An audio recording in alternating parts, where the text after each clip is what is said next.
Brothers Sam and Dean Winchester enjoy not only all sorts of supernatural stuff, but also jokes. They often prank each other. Yet what they're about to face also knows the value of a good joke, except he does not have much of a sense of humor. Professor Cox is kind of a celebrity on campus. He's published a book, he's popular with young girls, and he enjoys taking advantage of that. One day he came to work and noticed a pretty student waiting for him. Despite the cold weather, she was lightly dressed. However, she was not in danger of getting cold because she was burning with passion. When she went up to Professor Cox, she hinted that she wouldn't mind getting an automatic pass on the exam, and the professor took the bait. He kissed the student, ready for another victory on the bed front, when suddenly the beauty turned into a living corpse.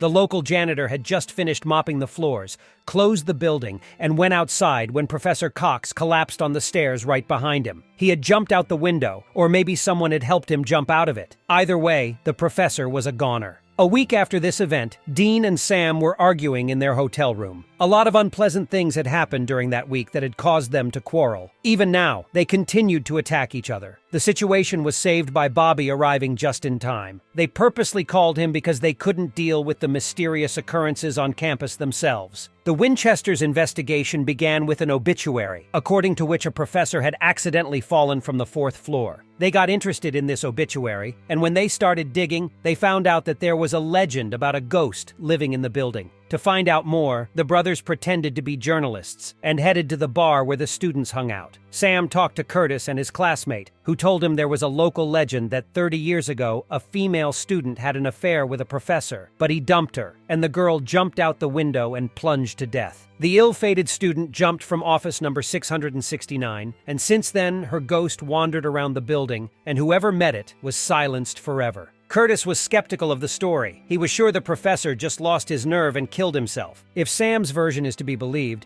Dean got drunk at the bar and hit on promiscuous and drunken female students while he was getting valuable information. Dean disagrees, however, and has his version of what happened, in which he appears as a noble hero, charming a pretty girl for valuable information, while Sam appears as a brute, intruding in other people's conversations. We don't have time for any of your blah, blah, blah. Blah, blah, blah, blah. Blah, blah, blah, blah. Bobby realizes that these two are fighting like elderly spouses for a reason. He is alarmed by the brothers' behavior, but he shows no signs of concern yet. He decides to listen to the rest of their story. After a visit to the bar, the brothers realize that there is a ghost in the building. So they go to the murder scene to test the theory. The janitor, who found the professor's corpse, let them in. He also told them about the loving soul of the professor. The brothers learned from the janitor that there is no room number 669 in the building, which means that the ghost story may be a sham. Here. Back in the room, Dean and Sam start arguing. Sam is convinced that Dean has been using his laptop to visit all kinds of forbidden websites. Dean, however, denies everything. BustyAsianBeauties.com? When the brothers dismiss the ghost theory, something really strange happens. Curtis was on his way back to his dorm when he heard a strange sound close to where the professor died. Then a beam of light fell on him from the sky and Curtis was lifted. Bobby assures the brothers that aliens do not exist and that all the so-called evidence is either fiction or the ravings of a madman. However, Curtis tells Dean and Sam everything in detail. It turns out that when he was dragged onto the flying saucer and was being experimented on, and the thing he remembers the most was the butt probe. They did it over and over again until Curtis started to like it. Then there was the craziest thing that ever happened to him. Somebody set off a disco ball, put on some romantic music, and the alien invited Curtis to a slow dance. Not gonna get any worse. Some alien made you his bitch. Bobby thinks Curtis is just out of his mind from too much homework, but Dean doesn't think so. He and his brother find evidence of the incident. The place where Curtis was abducted by aliens left a trail on the ground, like the engine of a flying saucer. The brothers tried to find a connection between the evil ghost and the horny aliens. They talked to Curtis's dorm mate and learned that Curtis liked to play silly pranks, so he paid the price for it. After talking to Curtis's roommate, the brothers return to their room, and Sam discovers his laptop is missing. Only Dean denies any involvement in the disappearance. However, all of this makes things even more heated between the brothers. The next victim is a scientist from the university who experimented on animals. In Dean's opinion, he is also a scoundrel, and this is the only connection between the crimes. The scientist was on his way home when he saw a watch in the rain gutter. He wanted to pick it up but was grabbed by some kind of monster, and it ate him. Dean and Sam secretly paid a visit to what was left of the scientist. In doing so, Sam noticed scales like those on the bodies of reptiles. The version of a sewer crocodile came to mind. That's the kind of story they often tell in magazines of questionable quality. Someone might have flushed a baby crocodile down the toilet. It survived and grew up on sewage waste, and then started eating everything, including scientists conducting experiments on animals. That's when the brothers decided to call Bobby for help. Before that, however, they checked the sewer for the reptile in it. Dean didn't find a crocodile, but when he got out, he found his car with its tires slashed, and evidence incriminating Sam lying beside it. Sam, however, denied it. There was no way he'd slash a tire in retaliation for stealing his laptop.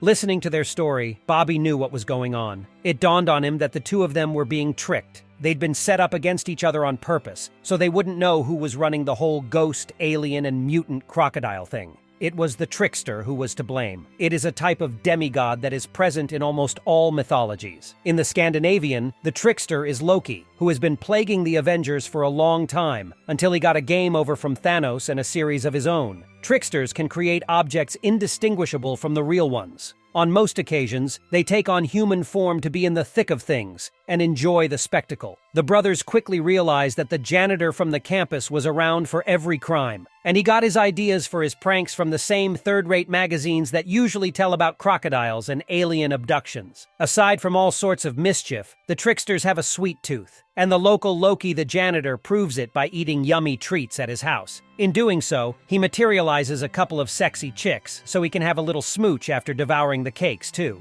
Dean and Sam decide to test this theory and go to Trickster's work. Here, Sam pretends he forgot something in the car and goes to check his lockers in the locker room, yet he finds only a magazine with paranormal stories in it. That's weak evidence. Based on that fact alone, they can't stake the janitor. The brothers leave the campus and start quarreling. The janitor observes their argument. Dean promises to wait for Sam with proof, but in the meantime, he'll keep an eye on their target. Later in the evening, however, Dean can't resist going inside to see what the suspect is up to. Then he hears music from the auditorium, walks in, and sees two half-naked girls on the bed. They lure Dean into bed, wanting him to have fun with them, yet Dean refuses. At this point, the janitor shows up and reveals his cards. He says that these girls are his gift to the brothers. In return, they have to stop investigating and give him time to escape to another town. Dean would love to give the local Loki a chance, but he can't back down. Then the janitor decides to kill him, but it's not easy because Sam and Bobby come to Dean's rescue. The brothers purposely acted out that scene on the street so that the janitor would believe that they were actually in a quarrel. Once they have proof of his guilt, they can finish him without a second thought. Trickster materializes a dude with a chainsaw who attacks Sam and Bobby, while Dean is attacked by the girls, but he still manages to snatch the steak and stab the janitor. At this point, all of the illusions disappear. Sam, Dean, and Bobby hurry to leave the place before someone discovers the body. Prior to getting in the car, the brothers finally reconcile. At this point, the real trickster shows up in the hall where the janitor's body remains, and it turns out that the one the brothers fought was his illusion. He has deceived them and can continue performing his tricks in the human world. And that's where the movie ends. Thanks for watching. Subscribe to watch more movie recaps videos like this.